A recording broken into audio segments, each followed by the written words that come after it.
All right, so I cheated, and as Caitlin was talking, I started some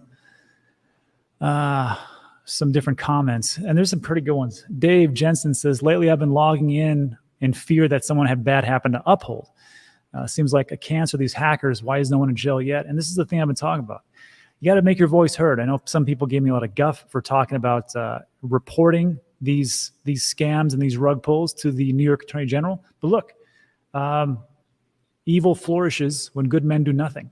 So we can just let this crap happen or keep happening, or we can speak up and say, hey, look, this is what's going on and this is happening, and hopefully it doesn't happen again. So yeah, just be careful out there and try not to use any hot wallets you possibly can. Use a cold storage wallet. Links in the description. Carrie says bots thwarted. I guess there's bots attacking or there's a bunch of bots in the chats. So thanks to all my wrenches and admins. There's a reason why I gave out like 50 wrenches so people could deal with it. You guys are doing great. Thank you. Caitlin says, I'm here. All right. Mentellect.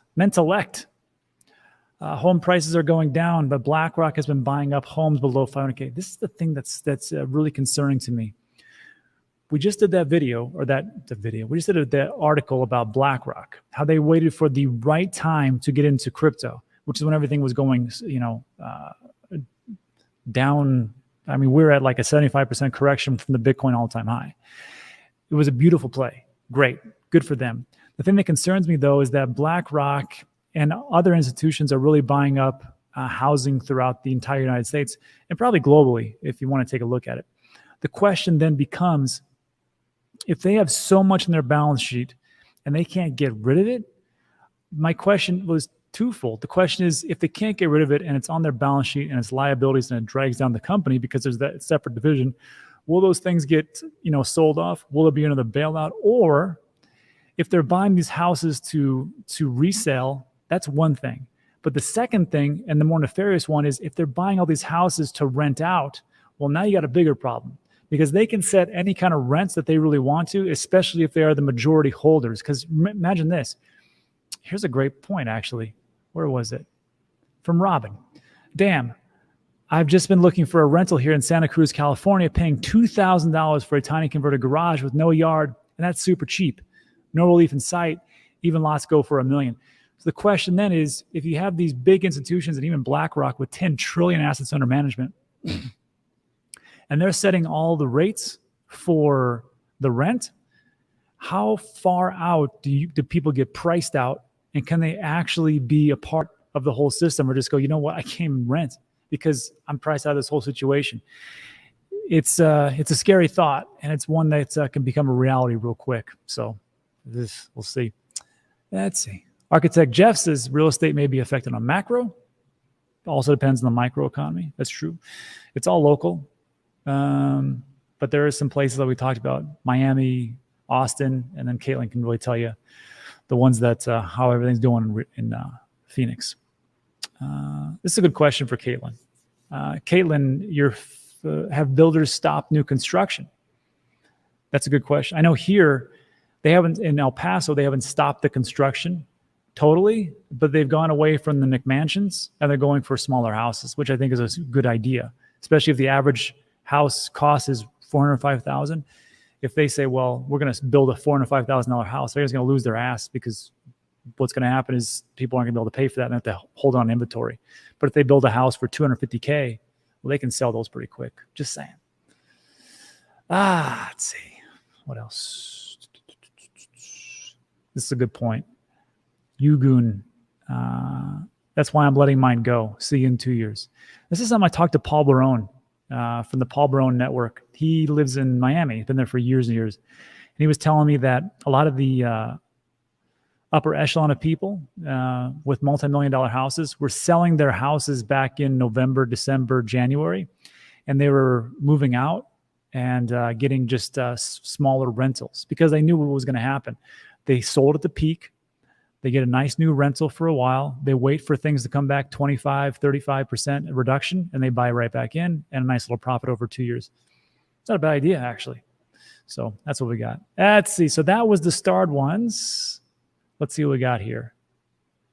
This is interesting. Joby, Rental has gone up a ton in my area. I live in Pennsylvania and West Virginia, about 50-50 between the two, and both have gone up dramatically. Again, that's not good. That's really not good. Oh, this is what I was trying to remember. Not this one. Jarrett. A lot of Celsius creditors came out the other day. My name was on it, even though I've yet to file a claim. Yeah, I know. Celsius. Worthless. Where'd it go? There. This one right here. Gary Reed backing tracks. How do you feel about the 18.5-year real estate cycle on target for a 2025, 2026 rep? I'm a big believer in cycles. Take a look at fourth turning. Take a look at the 4-year cycles. Actually, you don't even have to imagine it. I'll throw it up right here. The 4-year cycles for crypto goes like this. I think everything goes in cycles. And just like what Caitlin was talking about, there's the normal cycle that's going on right now. So just like in crypto, we had a halving in 2012 for Bitcoin. Then in 2013, an all-time high of $1,000 for Bitcoin, $1,000. Then a dip and a reset. Same thing happened in 2016, 2019. And the same thing just happened in 2020, 2021. We hit the all-time high and we're going into a dip and a reset. This is what I'm waiting for. This part right here, which I think we got to wait a little bit to go. But don't worry, because then we have a halving all-time high dip reset. So the question then is what Gary talks about. 18.5-year real estate cycle on target for a 2025 crash. I don't know. That will be something to see how it all plays out. Hopefully we see a downfall or a downtrodden for 12 to 18 months, then bounce back. Kayla, I believe, talked about for like a year or so, and then it bounces back. So we'll see. I'm hoping for that, but I don't know. I don't know, especially for cycles. Not meme. The Socratic method gives increase.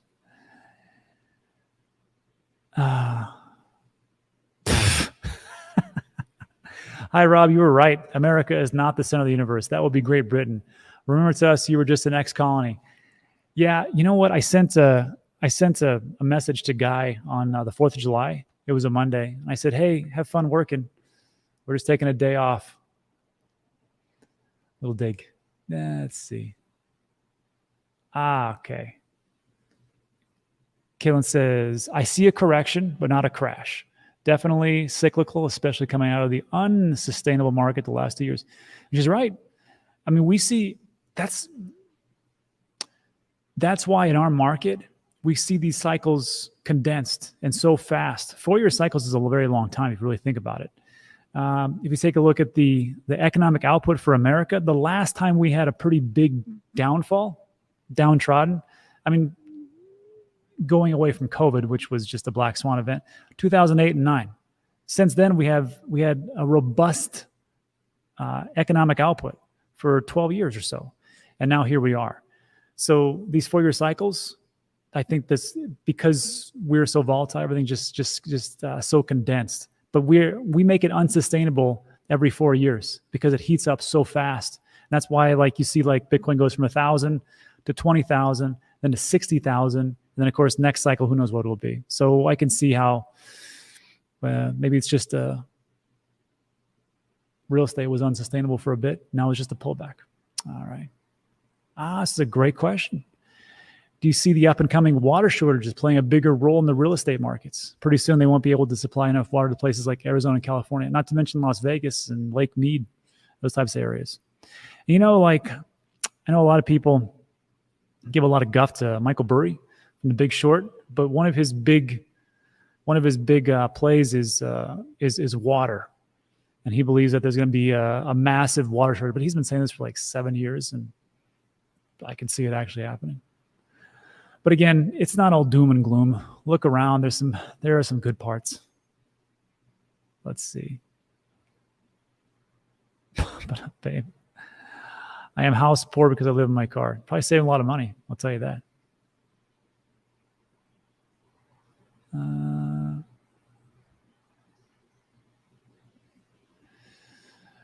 Jae-Young Chow, do you ever look at credit car debt for the retailer? I feel like people are not looking in depth on it and sleeping on it. You think people are over leveraged and might see avalanche of delinquencies? That's a good question for Caitlin. Me personally, Like when we bought this house in 2003, 4, 5, somewhere around there, 2003, I think it was 2005.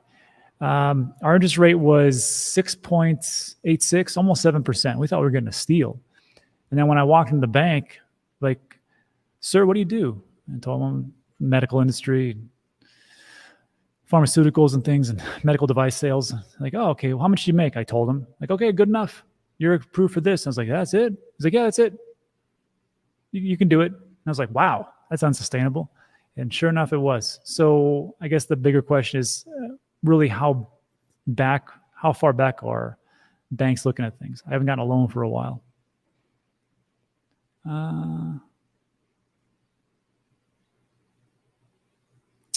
Another macro question. Love from India. Just want to know what's your opinion on possible China versus Taiwan conflict. I'm curious if you're monitoring as it may crash entire summer. Look, I think we all know what happened with the Russia-Ukraine war. If it's America versus China, I'm not concerned about the market because everything else will crash. That'll be World War III. So we'll see how it goes out. It is amazing that Nancy Pelosi just said, you know what? I know what the president says. I know what my party wants me to do, but I'm still going to do it. We'll see how it plays out. I wonder what the reasoning behind that was. There's got to be a reason, right? Right? I don't know.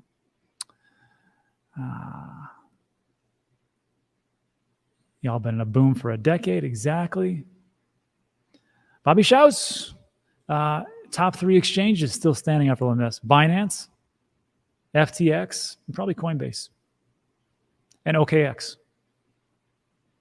And, you know, if you want to find out some of the top exchanges, let me show you. There's a website. It looks like this. It's called Nomics. And nomics.com. And you can scroll through and filter out by the percentage of volume as far as like trades. They do a rating system, just as far as like if there's any kind of audits, any kind of shady behaviors, the things that are going on behind the scenes, the number of trades, percent of trades and pairs. And you can see that, you can just see that the volume, just by volume itself, Binance is this is just today. Just today, 58 billion. Coinbase is 1.7 billion. OKX is 14 billion. Let me just sort this by volume. How about that? I don't know what Bitwell is. Never heard of them. Binance, Bitwell, OKX, FTX, Bybit, BingX, Huobi Global. And then, but you also have to understand that some of this volume is just back and forth and not really. So if you just take a look at this every day, you'll kind of get an understanding of which ones are the big ones and which ones are not. That is interesting. Coinbase, all the way down here. 1.7 billion. That's still a lot. Anyhow, good question. Let's jump back. No, it's a good question. Hey, Rob, any news on why Genso Kishi is dumping so hard? I'm not sure if you've already talked about this. It went from 42 cents all the way to 30 cents. I wonder what it is right now. So Genso Kishi, if you don't know, this was, we have a second channel. It's called Dan Degen, which if you want to gamble, that's the channel to go to. That's really just for a bunch of gamblers and Wild West shooters. And one of those was Genso Kishi that I covered. Man, it's really gone down, 23 cents. So we talked about this. We got in at around a penny and a half or so. But you can tell over the last 30 days, there's been quite a drop-off. About to find out why. Maybe there's an unlock schedule. Maybe and they're dumping on the market. It could be a reason or a rationale. It's still a good project, but expect extreme volatility moving forward, but good question. I'll let you know when I figure it out myself. Can't tell you I'll tell you what I know, what I don't know. I don't know. This is good. Sean says, I've lived in Miami for 15 years. Post-COVID rent and housing pricing is scary. Local income doesn't support it. Pushing at the original locals and the local culture. Yeah. San Antonio, it's not as expensive as Austin, we'll say. But if you want the cheapest, come to El Paso. That's the most inexpensive place you can go to. Let's see. What did I miss? Shoot. Sorry, I missed a bunch of questions. T&D, John, Steve, Kelshowitz. Oh, yeah, Kraken. I use Kraken. I just wish it had... They use an ACH type of platform so you could connect your bank account. Unfortunately for me, for some reason, it doesn't work. I have USAA. I don't understand why it doesn't work, but it does it. But I like Kraken. I like Jesse Powell, the CEO. They do good things.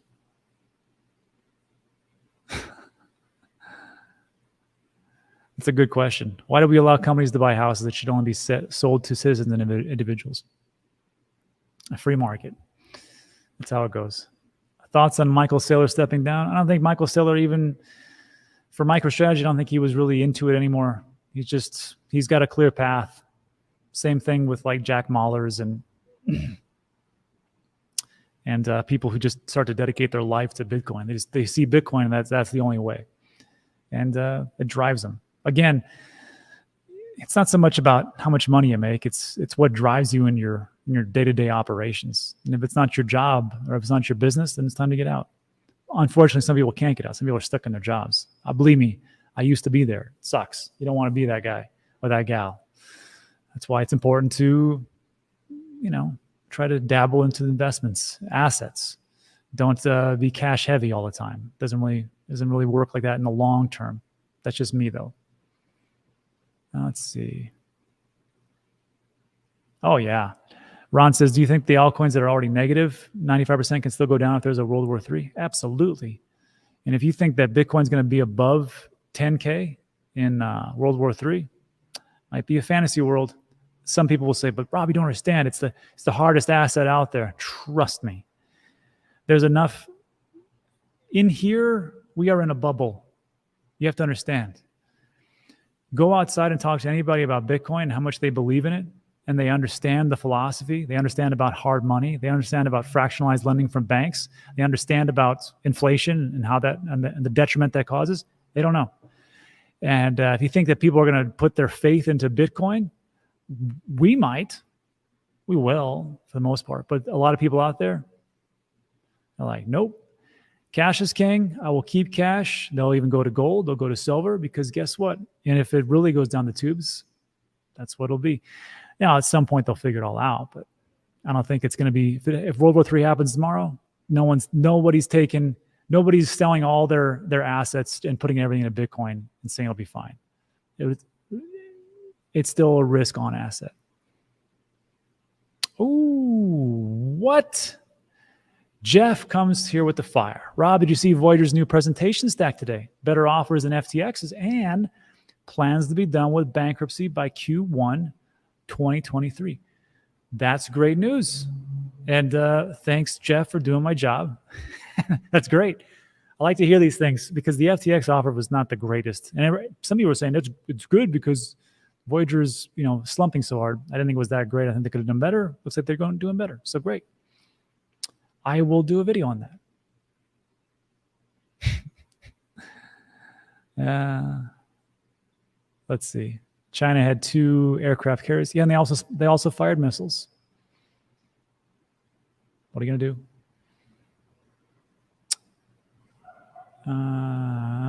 War is big, and I'll leave it like that. I'll leave it with this. What Bobby Shout says: war is big business, and it's amazing how, like, when you have an economic downturn, how war suddenly becomes the answer. Just saying. All right. Well, anyway, that's it for today. So everybody, it's been 50 minutes, almost an hour. We need to get out of here and get some other stuff done. I got to definitely take a look at that presentation for Voyager. But look, 2 things. If you like today's video, give it a thumbs up. You can subscribe. That's great. But I'll be here every day. So just stop by. Also, if you want to check on for Caitlin McKeague, her real estate YouTube channel. There's a link in the description, plus the video that she did which talk about the macro events that are going on in real estate. Important to watch, interesting stuff, and condensed and concise. So that's it for today. So look, thanks everybody for stopping by. I do appreciate it. And I'll see you on the next one. Adios.